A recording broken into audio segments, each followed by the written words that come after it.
வணக்கம் மக்களே, இந்த வீடியோவில் சன் பிக்சர்ஸோட தயாரிப்பில் அருண் மாத்தேஸ்வரனோட டைரக்ஷனில் அனிருத்தோட மியூசிக்கில் லோகேஷ் கனகராஜோட ஃபஸ்ட்டு ஹீரோவாக நடிக்கிற டிசி தேவதாஸ் சந்திரா படத்தோட ரிவ்யூ தான் பார்க்க போகிறோம்.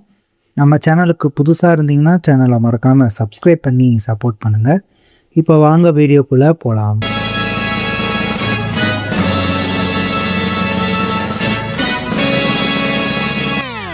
இந்த டிசி படத்தில் லோகேஷ் கனகராஜ், வாமிகா கேபி, சஞ்சனா நடிச்சிருக்காங்க. இந்த படத்தோட கதை என்னென்னா, தேவதாஸ் அப்புறம் அவரோட கேங் ஒரு லோக்கல் கேங்ஸ்டராக இருக்காங்க.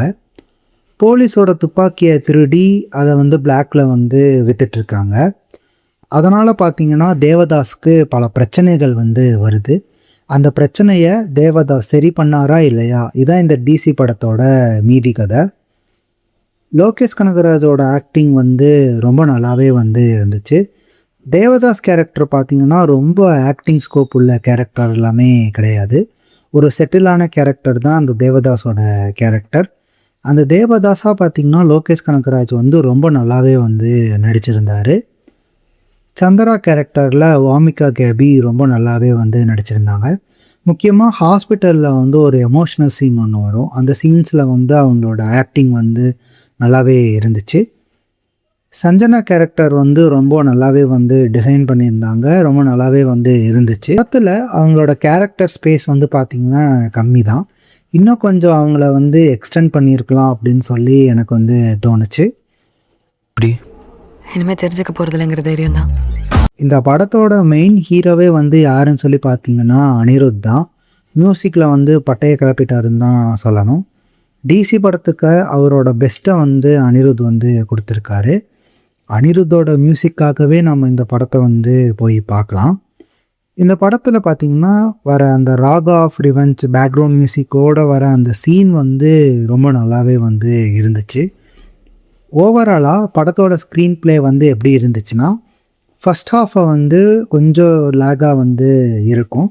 பட் செகண்ட் ஹாஃபை ரொம்ப நல்லாவே எடுத்துகிட்டு போயிருந்தாங்க. இந்த படத்தோட ஹை மூமெண்ட்ஸ் பார்த்திங்கன்னா படத்தோட இன்டர்வல் அப்புறம் கிளைமேக்ஸ் தான். அதுக்கு முக்கியமான காரணம் அனிருத்தோட மியூசிக்னு சொல்லலாம். அருண் மாத்தேஸ்வரன் படத்தை பொறுத்த வரைக்கும் ஸ்டோரி பார்த்திங்கன்னா ஒரு சின்ன தின்லைனாக தான் இருக்கும். அவர் வயலன்ஸை கலந்து நமக்கு நீட்டாக ப்ரெசென்ட் பண்ணிடுவார். இதுக்கு முன்னாடி ராக்கி, சாணி காகிதம், அப்புறம் கேப்டன் மில்லர் பார்த்திங்கன்னா படமே ஸ்லோவாக தான் நகரும். பட் அந்த படத்தெல்லாம் கம்பேர் பண்ணுறதுக்கு இந்த டிசி படத்தை பார்த்திங்கன்னா அருண் மாத்தேஸ்வரன் கொஞ்சம் ஸ்பீடாகவே கொண்டு போயிருந்தார். ஓவராலாக டெக்னிக்கல் டீம் ரொம்ப நல்லாவே ஒர்க் பண்ணியிருந்தாங்க. ஆர்ட் டிபார்ட்மெண்ட் ஆகட்டும், எடிட்டிங் ஆகட்டும், கேமரா ஒர்க் எல்லாமே ரொம்ப நல்லா இருந்துச்சு. படத்தில் ஒரு சில ஃப்ரேம்ஸ் எல்லாமே ரொம்ப வேறு லெவலில் இருந்துச்சு. எனக்கு இந்த டிசி படம் ரொம்ப நல்லாவே இருந்துச்சு. இந்த படத்தை ஃபேமிலியோடலாம் பார்க்க முடியாது. இந்த படத்தில் வயலன்ஸ் ரொம்ப அதிகமாகவே இருக்குது. நீங்கள் இந்த டிசி படம் பார்த்துட்டிங்களா? உங்கள் ரிவ்யூவை மறக்காமல் கமெண்ட் செக்ஷனில் சொல்லுங்கள். நம்ம சேனலுக்கு இன்னும் சப்ஸ்கிரைப் பண்ணலன்னா மறக்காமல் சப்ஸ்கிரைப் பண்ணி சப்போர்ட் பண்ணுங்கள். உங்களை அடுத்த வீடியோவில் பார்க்குற மக்களே, பாய்.